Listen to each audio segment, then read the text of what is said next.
Ang tema po natin dahil malapit na po ang araw ng kababaihan. Sa Pilipinas po ay dinadaos na ang March 8, no, yung pandaigdigang araw ng kababaihan. Ang tema po ngayon natin, kababaihan magkaisa para sa pantay na karapatan, katarungan at kasarilan. Ang konteksto po natin ay taon-taon ay pinagdiriwang natin ang Araw ng mga Kababaihan tuwing ika-8 ng Marso. At sa ngayon nga ay hindi na sa loob ng isang araw lamang, kundi sa kabuang buwan na. Nagkakaroon ng iba't ibang programa, pagkilos, pagpupulong at mga seremonya na pawang pumupuri sa kagiting at kadakilaan ng ating mga kababaihan. Pero sa realidad ba, naabot ba natin ang ating hangaring magkaroon ng magandang puwang sa lipunan ang kanilang hanay? Nakakamtan ba nila ang kalayaang makapamuhay ng naaayon sa kanilang kakayahan at kapakanan? Nakakuha ba nila ng maikaluwagan ang mga karapatang na dapat nakalaan sa kanila? May katarungan bang nakakamit sila sa mga di maayos na sitwasyong kinasadla kanila? Marahil malaking bahagdan pa din ng ating mga kababaihan ang lugmok sa kahirapan, salat sa kalayaan at di matamasa ang mga karapatang dapat sana alam nila na dapat ay ipagkaloob sa kanila. Patuloy pa rin ang kanilang pakikibaka dahil ebidente pa rin ang mga naghuhumayaw ng mga samahan, asosasyon at kapatiran na nagsusulang ng mga panawagan. Ang tanging susi ng ipagkatatagumpay ay ang pagkakaisa ng mga kababaihan mula sa anumang antas na sosyedad at pagkamulat nila sa mahalagang papel nila sa lipunan. Kababaihan, mamulat, magkais at makibaka para sa pantay na karapatan, katarungan at kasarinlan. Okay, yan po ang ating tema at konteksto at ngayon pa ipapakilala natin ang ating panauhin, ang ating pong mga kasama ngayong gabi ay walang iba po ang Gabriela Chairperson at Convener ng Babae Laban sa Korupsyon, walang iba po si Miss Gert Ranho Libang. Magandang umaga po sa Pilipinas at magandang gabi po naman po dito sa Roma, Ma'am Gert. Maraming salamat po sa pagpapaunlak nyo na makapanaim namin kayo ngayong dito sa ating programa sa Ugnayan sa Hipapawid. Siyempre, tawag dito, masaya din kami na kami ay nabibigyan ng pagkakataon din na magsalita, at ma-reach out yung ating mga kababayan dyan sa, hindi lang naman ata Rome ang nararating, no, sa buong Europe, no, at sa iba pang lugar. Nakalive po tayo through Facebook. Tama po, ma'am. Yes, alam po namin, medyo mahirap po dahil una, madaling araw dyan sa atin. Tapos ngayon, alam namin, abala kayo, no? Abala kayo dahil sa preparasyon ng pagkilos dahil siyempre pagbinita ng araw ng mga kababaihan. Pero bago po man, maraming salamat po. Bago po man tayo sa talakayan, baka po pwedeng mabigyan nyo ng maikling pagkakwento, no? Bakit po ba nagkaroon tayo nitong pandigdigang araw ng kabaihan? Ano po ba ang kasaysayan nito bakit meron po tayo ngayon itong pagdiriwang na ito? Bakit po alam mo yung International Women's Day, nagsimula yan bilang International Working Women's Day, no? Noong 1910, doon sa isang komperensya ng mga kababaihang mga unionista, no, mga miyembro ng socialist parties, no, ng 17 countries at saka yung mga working women's clubs, no, sa Europe. Yun ang second international na meeting nila. Idineklara na dapat sa kada taon magkaroon ng isang araw kung saan ipinagdidiwang ng kababaihan, yun nga yung International Working Women's Day, no?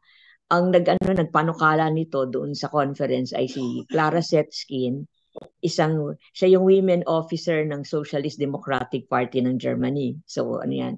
Ngayon, bakit nila dineklara, bakit nila pinanukala ito? Kasi at the time talagang grabe talaga yung paglaban ng working women, ng mga manggagawa doon sa mga countries, hindi lamang sa Germany at saka sa US, no? Ang isa sa mga tampok na paglaban na ito ayon sa US yung 1908, kung saan 15,000 kababaihang manggagawa ang nagmarcha, no, sa New York, no, noong mga February yan. February malamig pa yan. Kaya ma-imagine ninyo na sa lamig ng yon, sila ay nagmarcha, no? Mga itong 15,000 women na to, mga garments workers ito. At marami pang mga ganyang mga pagkilos ng kababaihan. Kaya pagpupugay sa kanila. At alam mo, ang kanilang panawagan ay mas maikling oras ng paggawa, mas mataas na sahod, mas mahusay na kalagayan sa paggawaan yun ng kanilang mga ano. At yung 2011, yun ang unang International Working Women's Day celebration. Sinelebrate ito ng milyong kababaihan at mas kinakalalakihang manggagawa sa Austria, Denmark, Germany at saka Switzerland. March 19 ito.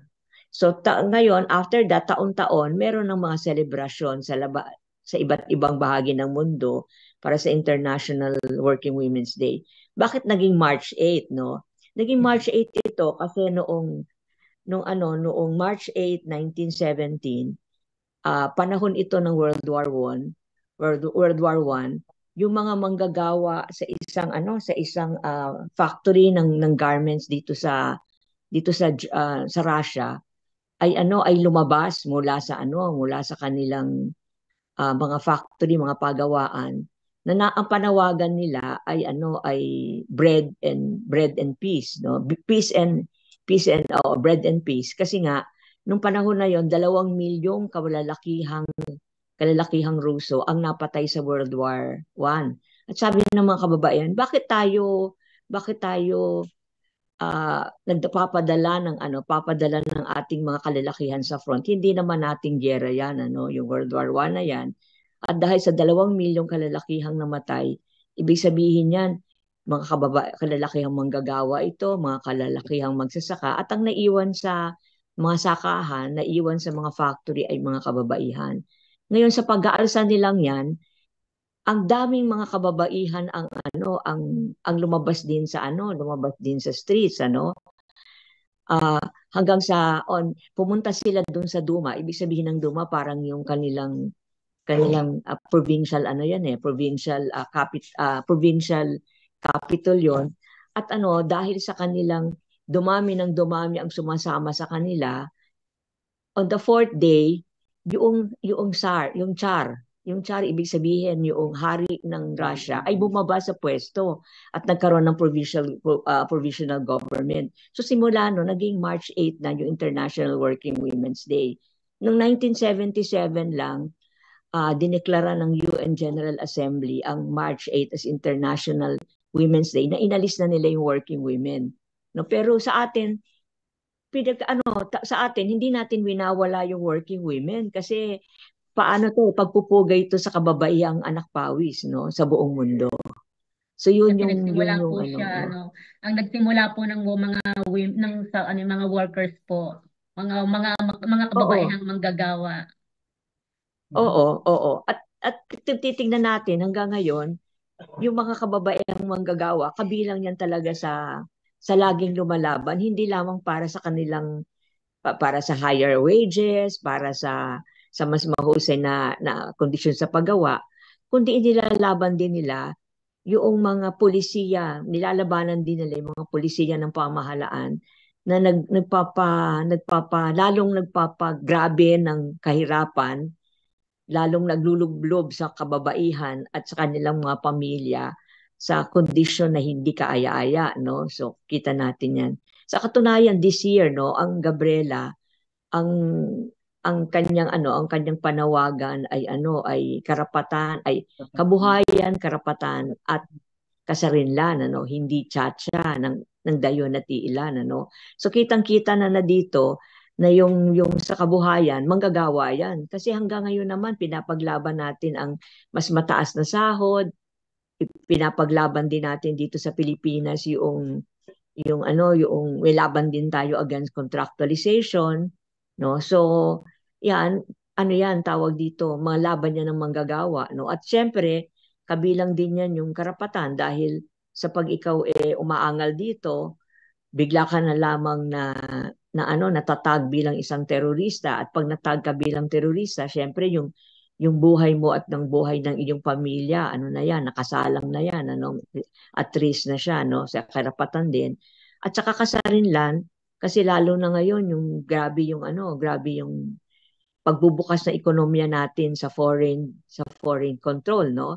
Ito nga yung ngayon, 2 days ago at least dito noong March 6, ipinasa na sa lower house ng Congress yung resolution of both houses number 7. Ito yung version ng lower house ng mga tinatawag nilang mga economic provisions sa babaguhin sa ating 1987 Constitution. At ang ibig sabihin nito, pagbubukas pa ng ating ekonomiya na matagal nang bukas, no, sa foreign ownership, 100% foreign ownership.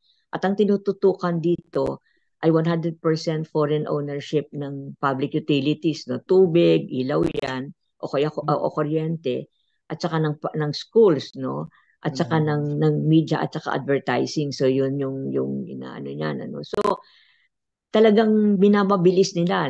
Sinasabi nga natin, niraratsada nila sa last 6 ito, tapos sinasabi na sa 13, ano na naman, yun namang second reading, at saka sa 20 yung third reading.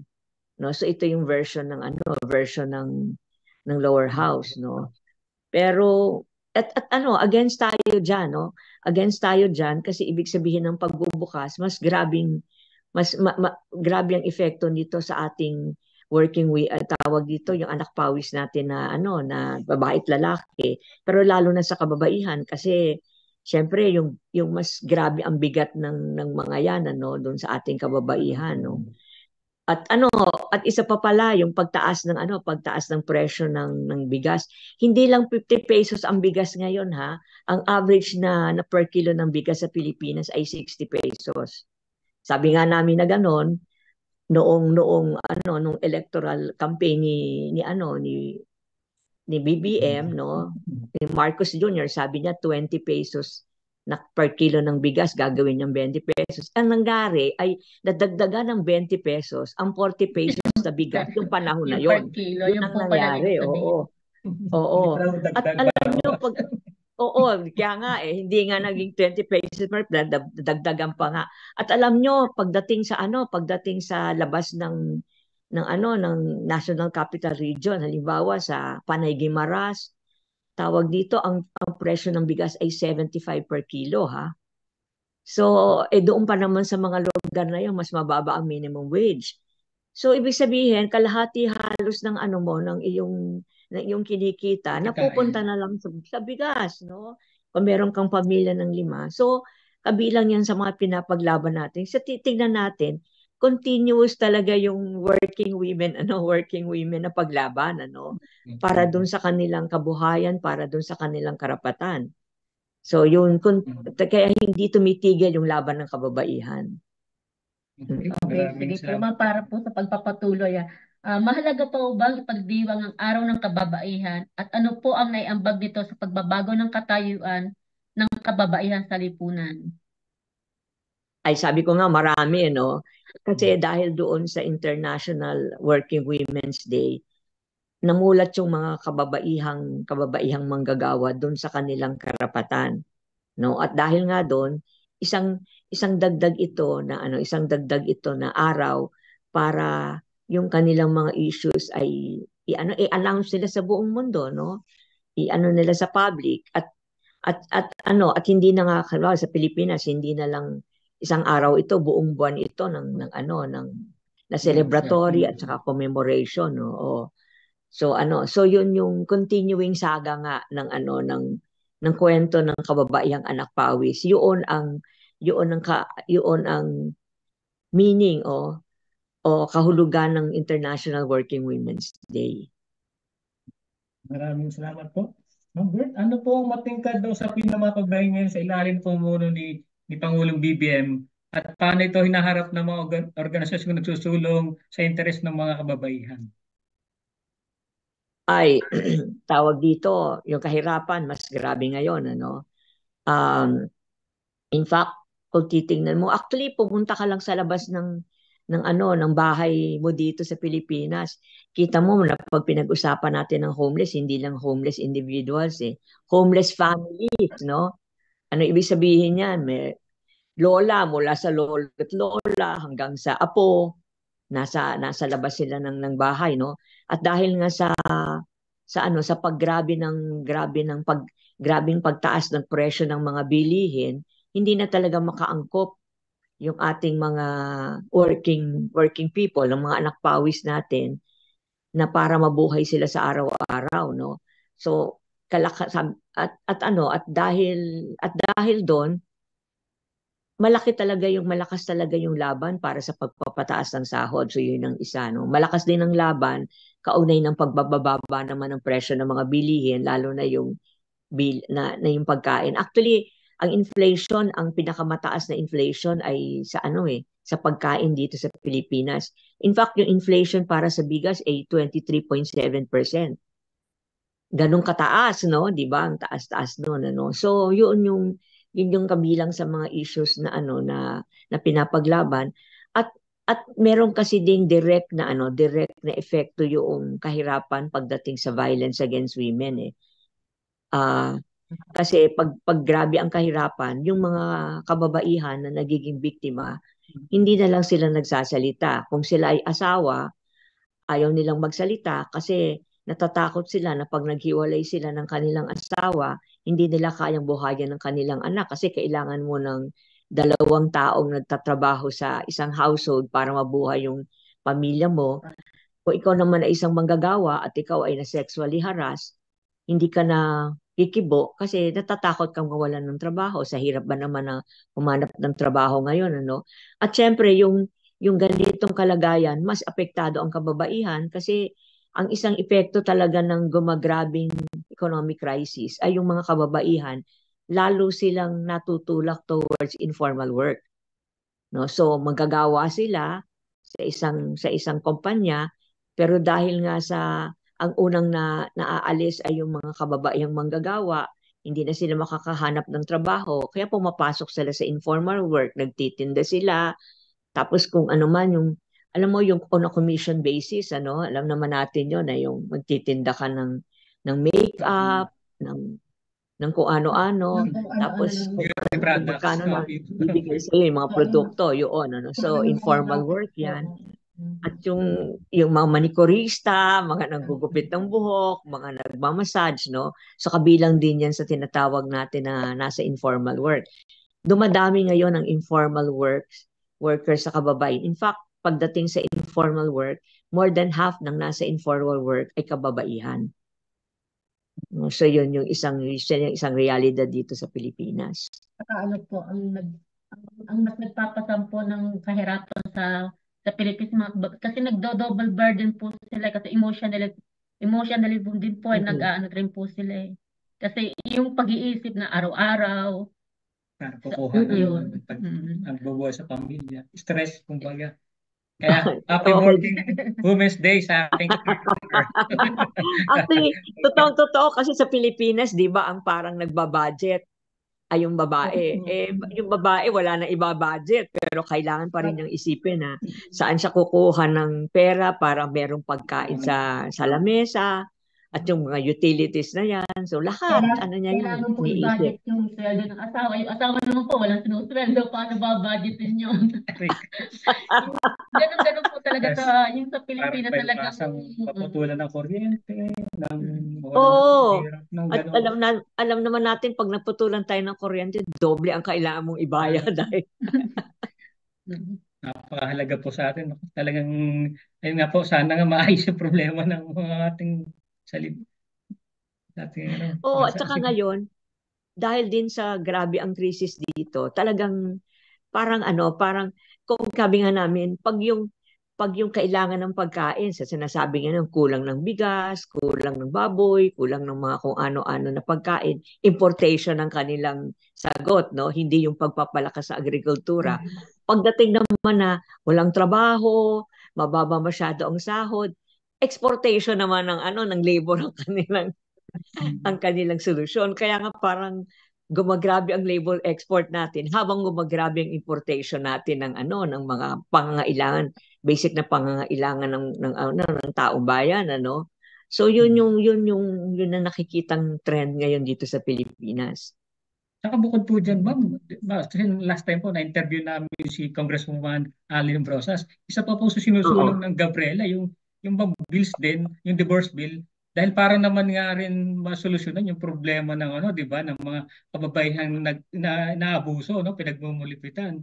So, ano po ba, isa rin yun sa mga nagiging sinusulong nyo dito sa administrasyon ni PBBM, di ba? Ano na po ba ang updates ngayon doon, ma'am? Nako, ang hirap-hirap pa rin, ano? Kasi, nakapasa na sa third reading last year, no? Last Congress, yung ano, o ngayong Congress na ito, yung divorce bill ng Gabriela. Kaya lang, Gabriela. wala talagang taker sa Senado. Alam mo naman, pag walang co-sponsor sa Senado, mahirapan. Dahil ang isa sa mga ano diyan, isa sa napaka ah, talagang ayaw na ayaw niya pagdating sa Senado ay si Villanueva, no? Kasi ano siya, 'di ba, yung nasa isang religious organ, tawag dito, church siya, isang church siya, no? Sa ayaw na ayaw niya 'yan, no? So, ano, yung divorce bill, every Congress pinapasa natin 'yan, no? At natutuwa tayo kung yan na agenda, no? Doon sa committee, no?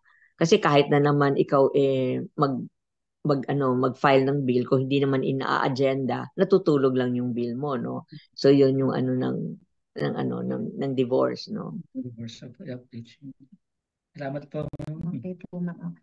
Mainit na usapin pa rin po ang patuloy na giyera sa Palestine. Dapat po bang makialam ang kababaihan ukol dito? Ano po ang papel ng kababaihan sa pagtataguyod ng kapayapaan? Definitely, no? Dapat talaga makialam ang kababayan. In fact, noong January 25, nung simula ng yung International Day to end violence against women, ang aming naging tema ay kaugnay ng Palestine.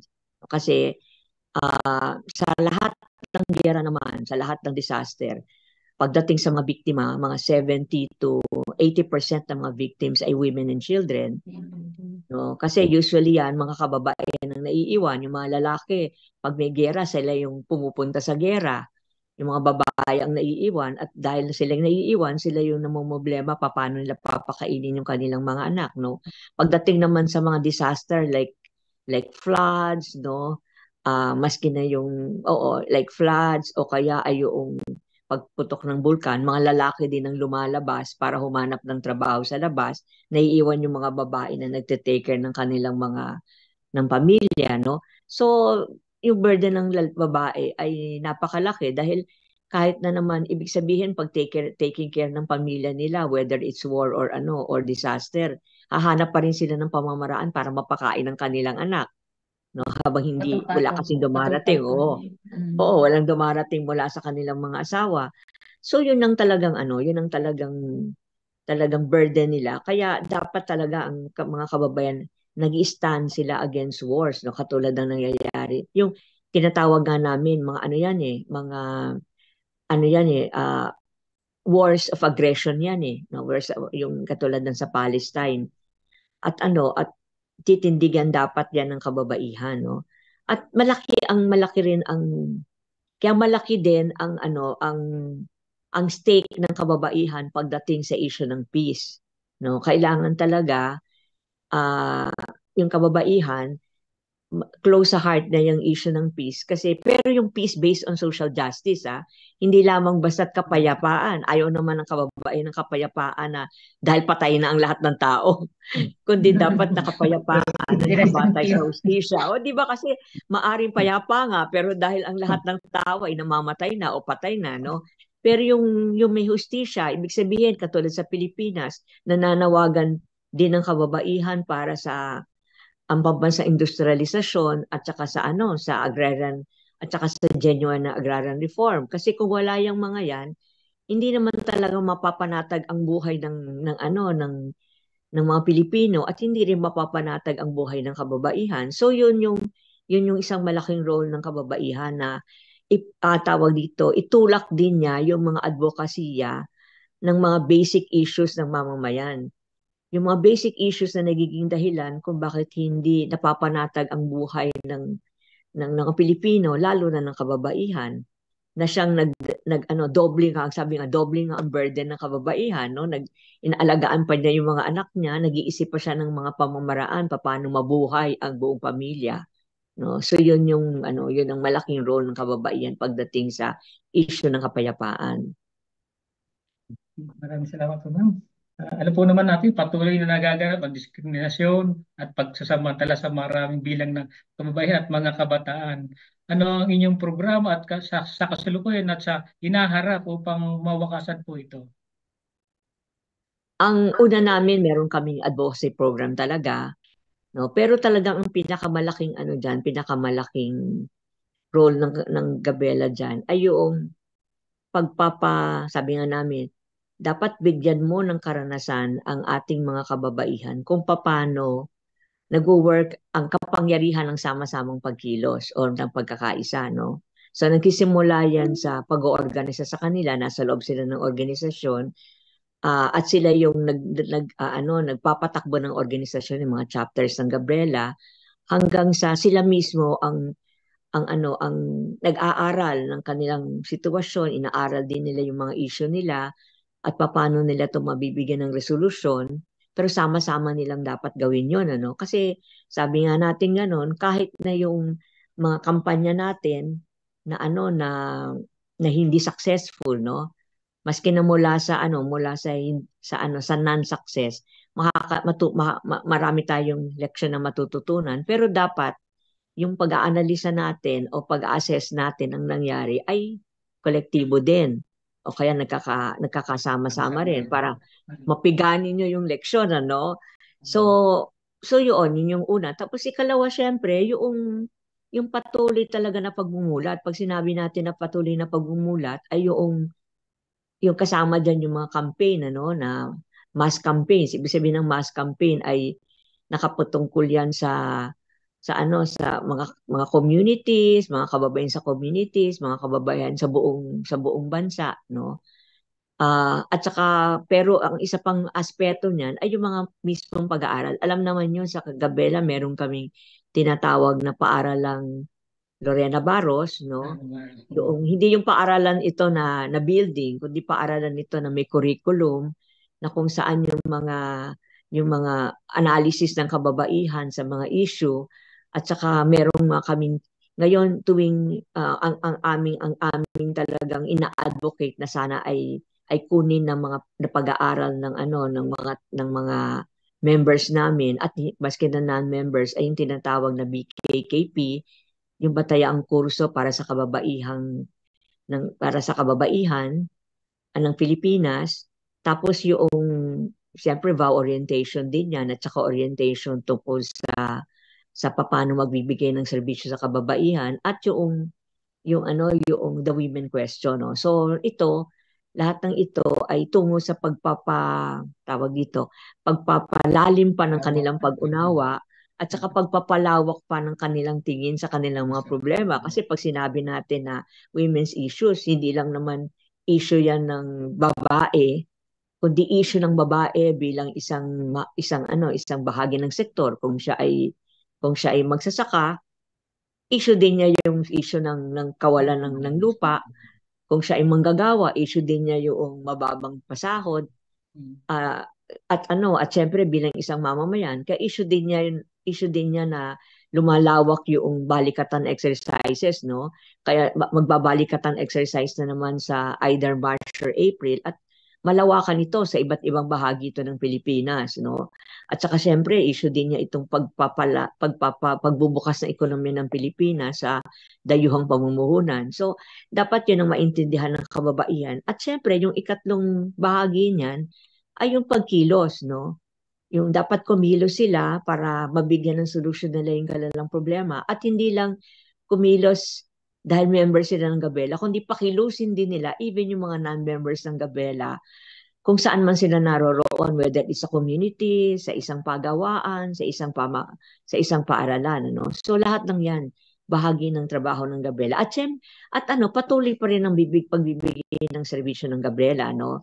ng paralegal, ng psychosocial at saka paralegal na tulong doon sa mga babaeng nagiging biktima ng violence against women, doon sa mga babaeng nagiging biktima ng human rights violations, at meron pa rin, patuloy pa rin ang pagbibigay din ng paralegal training sa mga manggagawang kababaihan, at yung pagbibigay ng relief and rehabilitation na may relief and rehabilitation program din para sa mga biktima ng disaster. So yan ang mga ginagawa kabilang sa ginagawa ng Gabriela sa panahong ito. Napalaki po pala talaga. Napalaki ng atas sa ating mga kababayan kasi nga naman ang kababayan na nakakarami sa ating lipunan, no?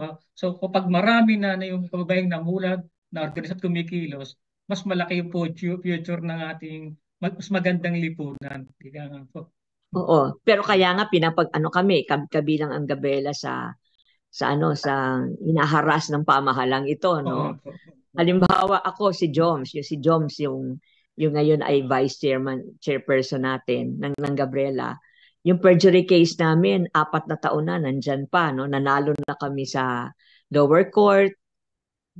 Parang ang ginawa ay yung sinersuarari yung judge, sinabi na yung nagbiyan daw sa kanyang biyan daw doon sa binibigay sa kanyang mandato, yung pag-ano ng kaso sa amin. Nanalo kami doon.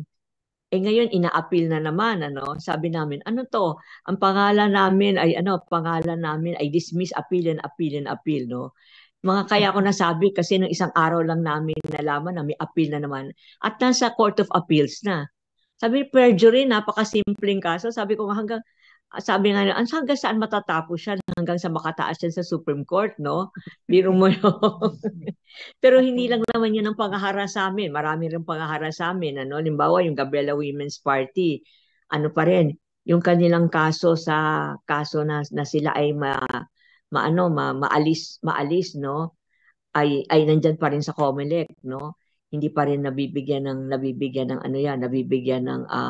tawag dito ng decision yan, So maraming harassment kaming na nararamdaman, maski na yung aming mga individual leaders, bigla na lamang makikita nila yung kanilang litrato na nakapaskel kung saan-saan, mga sinasabi na mag-ingat kayo sa mga babaeng ito, no?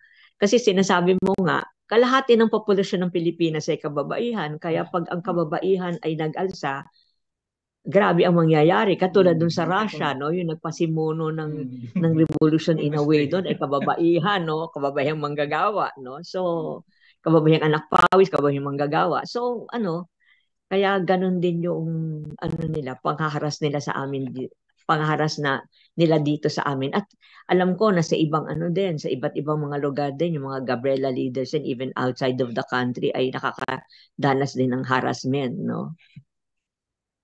Kahit nga po dito sa Europe, makisabay kami sa mga panawagan sa Pilipinas, makikita po namin may mga mukha namin naka-repost na po sa Facebook na may mga red tagging na rin na itong mga tawag ito yung mga bayara, mga ganun po mga So kaya nga kung gagawa sila ng kwento para may lihis sa katotohanan. Pero alam naman po niya ng mamamayan kung alin po talagang tunay. Totoo naman yan, oo. Kaya nga natutuwa kami na ngayong taong ito, napaka-broad talaga ng International Women's Day na pagkilos, no? Nakakasama namin ang ilang mga ibang organisasyon. For example, doon sa Women Workers United na isa siya sa mga pasimuno nitong International March 8 na March ay ang nandiyan yung FFW, no? Free Federation of Workers, nandiyan yung PS Link, no? Nandiyan din yung BMP, kasama namin diyan, At maraming mga organisasyon ang kasama namin dito sa March 8 na ito. So kaya ang punto ko lang is that hindi naman kahit anong gawin nilang pananakot, hindi naman natatakot ang mga organisasyong iba na sumama sa Gabriela. Kasi nakikita naman nila kung paano talagang ipinaglalaban ng Gabriela yung karapatan at saka yung welfare ng kababaihan, no? So, at habang ginagawa nila yan, lalong tumitingkad ang pangalan ng Gabriela para nagiging bukang bibig ang Gabriela. Not in a negative way na gusto nila, pero even in a positive way. Mm. Saka di ba po ang Gabriela din po, isa din po sa mga, yung kasama po sa panawagan ng yung pagtaas po ng hingi ng dagdag na sahod ng mga manggagawa. Yung ating po panawagan ng 125 dagdag na sahod across the board. Napagbigyan naman po, kaya lang 100 pesos lang naman po. Kumbaga, meron din po naman tayong tao dito na naibahagi yung mga kababaihan sa ano. Pero Oo, tuloy-tuloy pa rin po yung panawagan natin na makatulong sa mga manggagawang kababaihan sa mga dagdag sahod na ganyan. No? oo. At saka talagang kailangan talaga yung pag-oorganisa ng kababaihang manggagawa ipatuloy, no? Kasi sa totoo lang, mababa na nga yung union membership dito sa Pilipinas. Mas mababa pa kung kababaihan ang pag-uusapan, no? Kaya ibig sabihin din yan kasi sinasabi halimbawa ng ECOP, yung paghingi ninyo ng pagtaas ng sahod, idaan ninyo sa CBA. Kumusta naman ang CBA mo? Kokonti na nga lang, napakaliit na porsyento, I think 10% or even less pa yung unionized. Doon pa sa 10% na yun, hindi pa lahat yun ay nakakayang mag-CBA.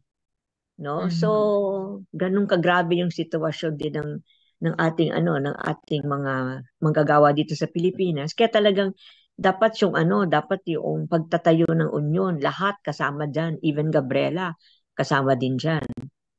Yung mga CBA po, konti na lang hinihingi, hahatiin pa ng management. Kumbaga, talagang mumu na lang ibibigay sa atin eh.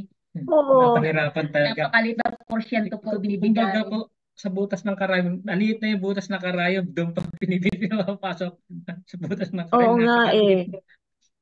At saka sinasabi nila, inflationary din daw yan. Paano magiging inflationary yun? Pag binigyan mo ng kakayahan ng iyong mga manggagawa na bumili, hindi ba maraming mabibili, no? So hindi ang gulo talaga ng kanilang ginagawang dahilan na at magkakaroon daw ng massive na tanggalan sa trabaho. Pero kung kailangan ka ng isang kapitalista, ano man ang sweldo niyan, tawag dito, i-retain ka sa trabaho, di ba?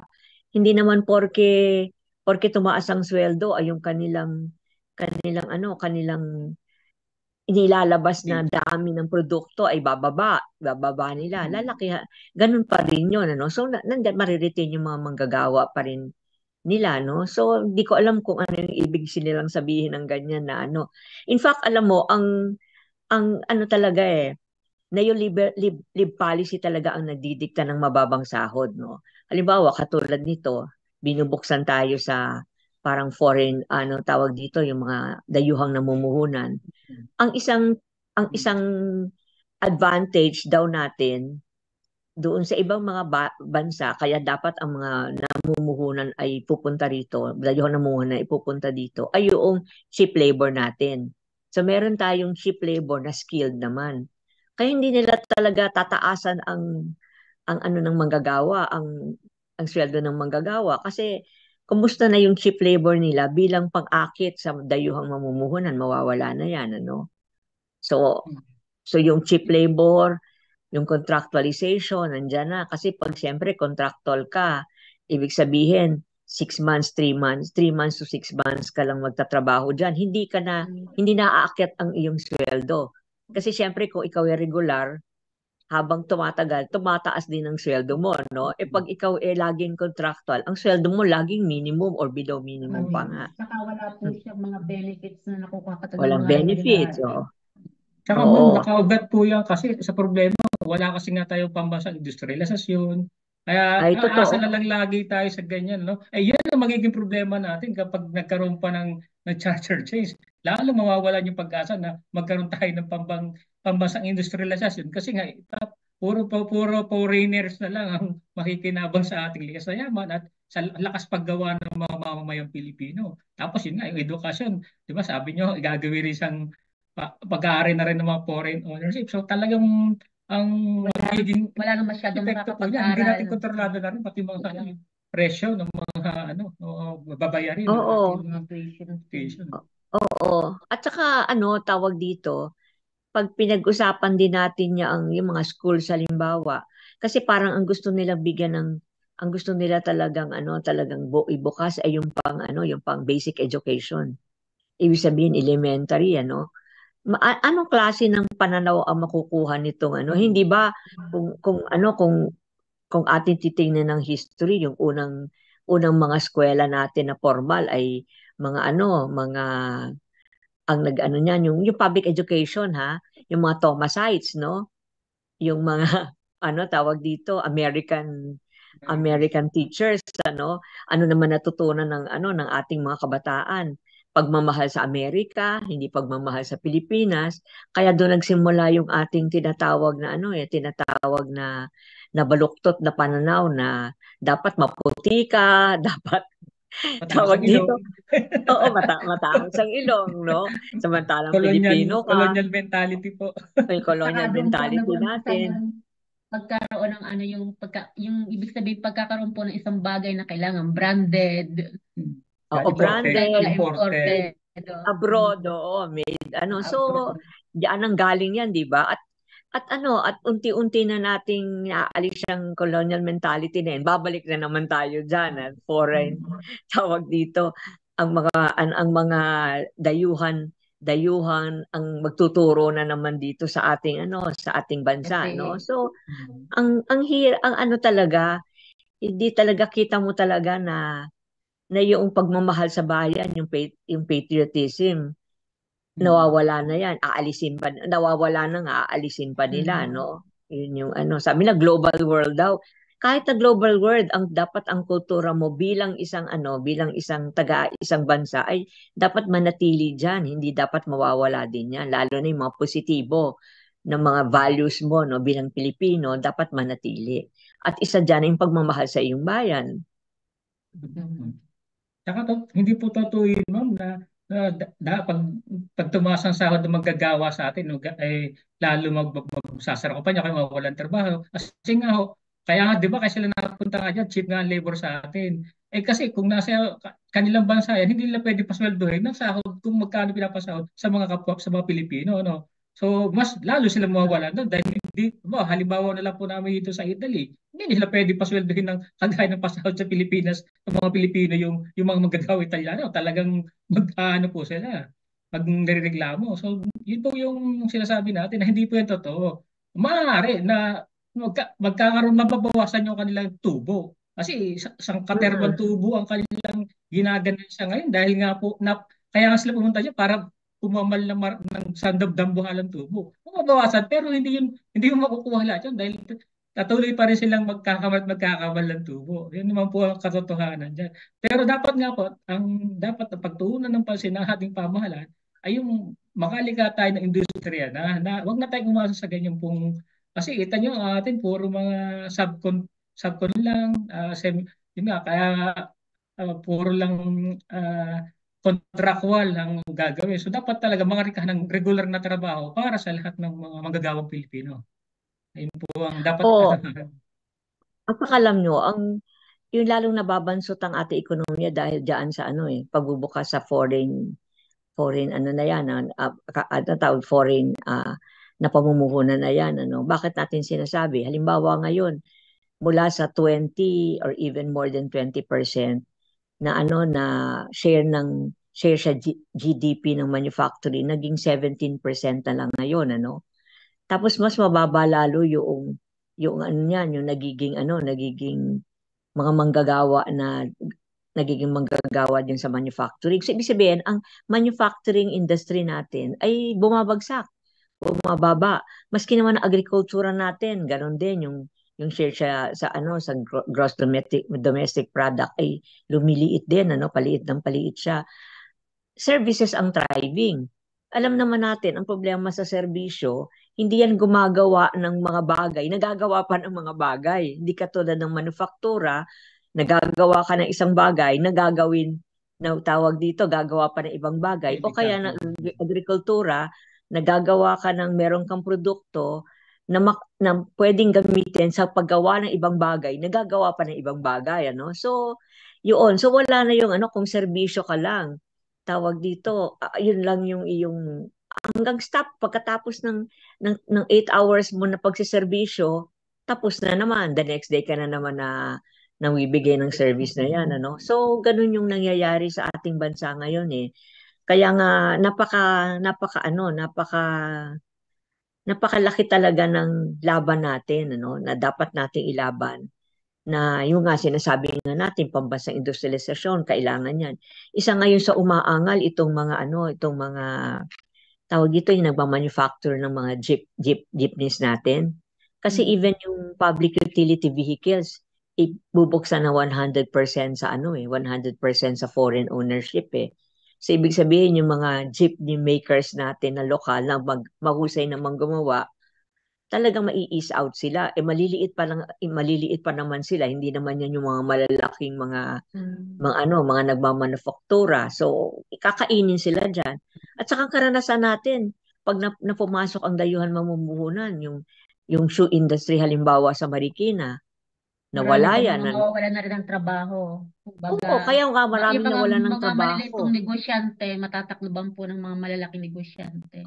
Oo, kaya yung mga maliliit na negosyante natin, imbis na lumaki, ay nababansot pa lalo o kaya ay namamatay pa nga, no? So ganun yung nangyayari. At Dapat alam sila naman po natin, yung tulungan na makaahon, oo, makahawon. mapalago yung Oo. negosyo nila. Mm-mm. Kaya ngayon, at saka karanasan din natin, halimbawa itong mga dayuhan na mumuhunan na to, yung export crossing zone, ang dami natin export crossing zone. Pag nagkaroon sila ng konting problema, aalis sila ng bansa, dadali nila sa ibang bansa. Dati Indonesia, no, Vietnam, ngayon China na nila dinadala. So ibig sabihin maski na yung mga manggagawa mo na regular sa mga pagawaan ng may hawak diyan ay dayuhang namumuhunan. In a way, hindi sila regular, contractual pa rin sila. At saka po, Kasi pag ma'am, ang karanasan po sa ating mga dayuhang kapitalista yung nagtatayo po ng mga negosyo sa Pilipinas, mga tax-free po sila eh. Oo. At pag nawala na yung pagiging tax-free nila, hahanap na naman sila ng Opo. bansa na mas malaki ang magaganansya nila, Papalit di ng ba? So, pangalan. Kumbaga oo, nakakontrata po sila kung 10 taon na wala silang tax. Pag natapos po yun, aalis na sila sa bansa natin, alis na lilipat na sila. ibang bansa. Hindi katulad pag Pilipino ang namumuhunan ang nagtayo ng mga factory. Kung yan man ang factory na ilipat nila, sa Pilipinas pa rin nila ililipat yan. No, hindi sa labas ng bansa, no? So yun yung sinasabi nga natin na ano ibig yung sabihin na magbibigay ito ng trabahong regular? Hindi eh. Alam mo, ang isang ano na lang diyan ay yung kasi yung BPO, no, 'di ba? Ngayon ang dami-dami mga BPOs at yung maraming mga BPOs na yan ay nasa ilalim yan ng PESA. Ibig sabihin, katulad din sila ng mga factories na itinatayo na meron silang tax holiday na for how many years, no? Yung lahat-lahat ng privilege ng foreign company na nagtatayo diyan. Pero pag nawalan niya ng no, kahit na regular worker ka diyan, pag nawalan niya ng kontrata, nagsarado yan ng kontrata sa isang kumpanya sa labas. Lahat kayo walang trabaho kahit na regular kayo kasi nagsarado yung ano ninyo eh. Parang in a way, kung ikaw nasa isang factory, nagsarado yung department ninyo. Kaya kahit na regular ka, wala kang magagawa. No?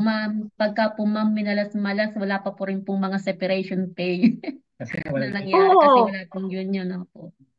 Oo, kasi sasabihin nila na sila din ay nung magsara sila ay wala ng pera, sila ay ay Isa bankrupt nagpapay po na. ng bankrupt, ayan po, Oo, mga bankruptcy, kaya bankruptcy. yan. Kaya yan yung Tapos kanina nga pala, nakipag-dialogue kami sa Department of Agriculture, kaugnay ng presyo ng bilihin, Kasi nga, sabi ko nga 23.7% ata ang inflation ng bigas, no? At parang tanong namin, paano ba natin mapapababa yung presyo ng bigas? Maski yung bigas man lamang na imbis na importation, na paano ba natin ang agrikultura natin ay papapalakas natin kasi laging sinasabi nila na finite daw naman yung lupa, Kaya ibig sabihin ng finite ng lupa, ibig sabihin hindi naman lumalaki yung lupang papagtamnan, no? Pero ang problema, bakit nila land use conversion pa nila yung mga lupang agricultural? Kasi pag pinag-usapan natin ng land use conversion, ang talaga namang available for land use conversion ay yung lupang agricultural at saka yung mga lupa sa bundok, di ba? Yun namang maski na naman yung lupa sa bundok, ginagawa agricultural land yan ng mga katutubo, no? So hindi ko alam.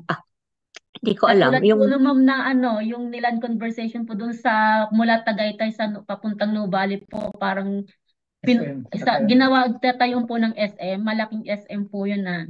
'Di ba kung pagsasakahan po yun, maraming palay ang may tatanim doon.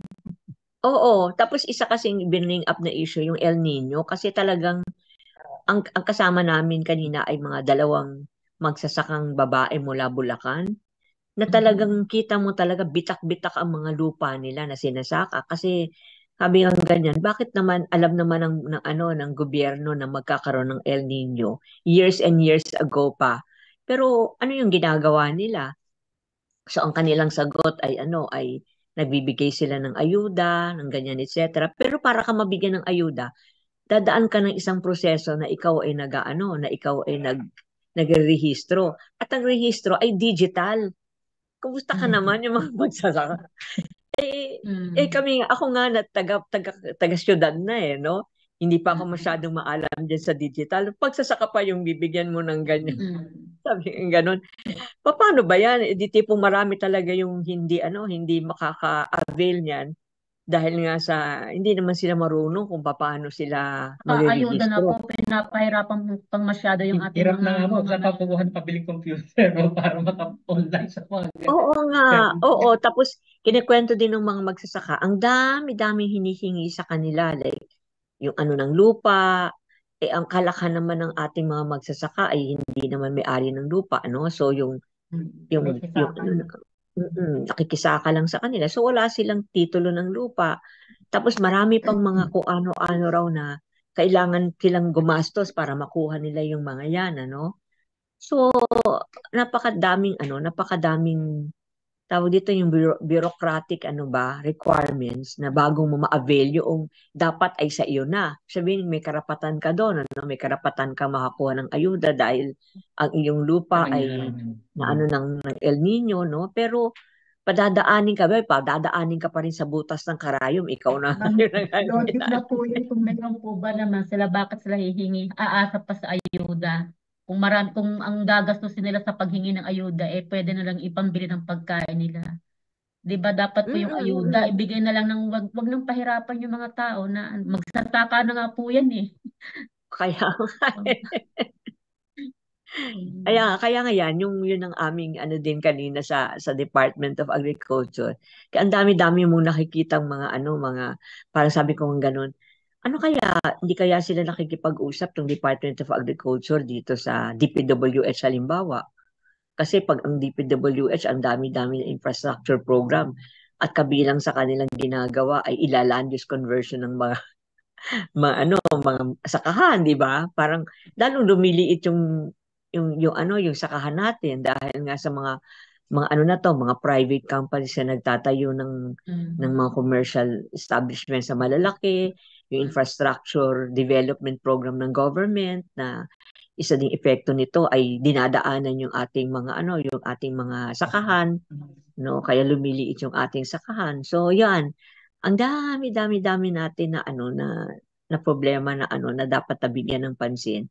At yung gobyerno either kasi parang ang gobyerno din yung tingin ba nila ay yung merong ano yung tawag dito yung sa kabayo yung ganyan yung blinders. Oo. Yung blinders na ang nakikita lang nila ay yung kanilang gawain. Pero hindi nila nakikita yung buo na kailangan tingnan nila yung kabuuan. Kasi hindi lang naman yung agriculture naman, hindi lang naman yan ang pagtatanim Yung problema ng pagtatanim, pagpapalaki ng problema din yan ng lupa, So, hindi nila nakikita yung buong kabuuan ng problema, no? Posible naman po. Baka doon sila nakapokus doon sa sarili interest lang nila. Kaya hindi na nila tinitingnan yung ibang interest. Posibleng ganun Kaya din. nga eh. Mm. Kasi blinders nga eh. Ano ba Ah, blinders sa Tagalog? Hindi ko na alam, merong ano yan eh. Di ba? eh, Yung nakaganyan sa lang. Yung, oo. So yun. So yun, ang dami tayong dapat nabigyan ng pansin. At ano, ang maganda naman ay marami naman nagtutulungan din, ano? Kasi alam ko na maski na yung mga migrante sa labas ng bansa, yung ating ding mga problema dito ay binibigyang pansin din nila pagdating sa advokasya. So nag-advokasya kayo ng inyong mga issue bilang migrante, pero nag-advokasya din kayo ng mga issue sa Pilipinas kasi nakikita naman ninyo na yung issue sa Pilipinas ay merong mahigpit na ugnay dito sa issue ninyo bilang migrante. In the first place, hindi kayo lalabas ng bansa kung may trabaho naman dito at kung ang sweldo naman dito ay ay sapat, no? Mananatili kayo sa Pilipinas, no? Ang hirap atang mawalay sa pamilya. Kami po ay biktima ng mga pabrikang nagsarado, pabrika ng mga nagtanggalan ng trabaho. Kung Oo, kilala niyo oo. po yung namayapang si Donald D po, Donald D. Dating Oo, ECO Donald D. president. Oo. si Eco President. Yung ano Dati po, pong may-ari ng pabrika. yun, yung separation point. Ng Ano pabrikang po pinanggalingan yung ninyo. ano yan, puro mga karamihang babae po ang nagtatrabaho doon, garment siya. Yan. Kami po Mm-mm. biktima ng mga walang separation pay doon. Kasi namatay na po yung si Donald D. Kumbaga, nabaon na sa hukay yung aming mga separation pay. Ayan. Nag-file din ng Nag-file bankruptcy. po siya ng bankruptcy. Ang Bankruptcy. katalinuhan niya po, palibhasa ng kapitalista. Nang makapag-file siya ng bankruptcy, inilipat sa pangalan ng mga anak niya yung kanyang ari-arian. Kaya wala kami nakuha. Ayan. Grabe din, ano. Mga Mm. tuso yan eh. Mahuhusay Matuto ang talaga kanilang mga po. abogado eh. Kung paano ang batas ay Ikutan. ano tawag dito? Ay hindi ba susunod, no? Saka yung ano niya, Naikutan ng batas. Oo. yung mga benefits po ng kanya mga workers ng panahon yun. Kumbaga, di wala kaming kaalam-alam na habang kami kinakaltasan sa sahod namin ng basa SSS, yung pala hindi kami nahulugan ng SSS, hindi nire-remit sa SSS. Kaya Talaga. kung ilang taon na kami umaasa ng pagkatapos na meron kaming wala pala, zero kami sa Wala SSS. pala kayong pensyon at wala kayong Wala. benefits. Naisahan kami doon. Patuloy po kami, nabanggit niyo na po yung tungkol sa aming mga OFWs eh. Ito po yung aming katanungan, no? Paano po ba makakatulong kami mga OFWs sa pagtatuguyod ng karapatan at kagalingan ng mga kababaihan? Ang OFW, 60% ng OFWs babae, ah. Di ba? Okay. So mas maraming babae ngayon na lumalabas ng bansa. Nung nagsimula itong labor export, panahon ni Marcos Sr. yan, di Marcos ba? Sr. Opo. Actually, kung naalala ko nun, sinasabi nilang, kasi noong panahon din na yun, grabe ang kawalan ng trabaho. Yung unemployment tumataas, sabi niya, this is a temporary solution to a problem, no? So sinasabi niyang ganyan, hindi na nga temporary, parang yun na nga yung solution ngayon, ano? Naging permanent na po. Permanent solution na siya. At doon, dati-dati, kalalakihan ang lumalabas, no? At mga professionals pupunta ng Middle East, yung mga engineers, no, para doon sa oil companies, no, yung sila nagtatayo ng oil rigs, etc., etc. O naging manggagawa sila sa mga oil rigs na yan. Ngayon, kalakhan babae at ang mga babae pa na lumalabas ay tinatawag nila mga elementary jobs, elementary occupations, no, kabilang diyan yung domestic helper, yung yung caregivers, etc., etc. So yun yung So ang tingin ko ang mga magagawa talaga ng OFWs lumalabas ng bansa ay dapat hindi talaga sila yung paglaban nila ng karapatan nila diyan kung saan sila napupunta ay kaugnay ng paglaban nila ng karapatan nila bilang Pilipino, no? So dapat labanan nila yung mga bagay na naging dahilan kung ba't sila kung bakit kailangan nilang umalis sa Pilipinas, katulad nga ninyo, nawalan kayo ng trabaho, no? Dahil nga sa pagkaganid ng kapitalista. So kailangan maging malinaw na continuous ito na paglaban. Tapos ito nga ang pinag-uusapan natin kanina na pagbubukas sa ekonomiya natin sa foreign sa foreign ownership, sa dayuhang namumuhunan, na nakikita naman natin na nagiging dahilan ng pagsasara ng maraming mga factories na ang ng may-ari ay mga lokal na namumuhunan. Dapat ipaglaban natin ito kasi isang dahilan din yan ba't nawawalan ng trabaho ang marami, no? So kung kayo naman ay magsasaka, kitang-kita naman ninyo kung ano yung epekto ng hindi sa inyo yung lupa o kaya yung pagtaas ng presyo ng lahat ng farm inputs, no? Dahil sa pagtaas ng presyo pag tumataas ang presyo ng crudo, tataas din ang presyo ng lahat ng farm inputs, at dahil doon kahit na yung inyong maliit na lupa ay nawawala din sa inyo dahil hindi na inyo kayang sakahin ito, no? So lahat ng ito problema na may koneksyon kung bakit kayo naririyan, no? So dapat patuloy na ilalaban din ninyo yung mga isyung ito kasi hindi na kayo makakabalik sa Pilipinas o kaya ang mangyayari ay kalakhan ng ating mga anak pawis ay mapupunta na abroad, no? Hindi, wala nang maiiwan dito, no? So yun yung isang magagawa talaga ng ano, at dahil maraming ang kababaihan ang nasa labas ng bansa, di syempre more than half ng lumalaban para sa issue na to ay kababaihan, no? At sabi mo nga kanina na yung babae kasi double burden, kaya dahil double burden ng babae, dapat double din yung kanyang paglaban na gagawin. Okay po ma'am, dahil po tayo tapos na po tayo sa oras. Hihinga na lang po namin ngayon isang mensahe po para sa ating mga taga-subaybay.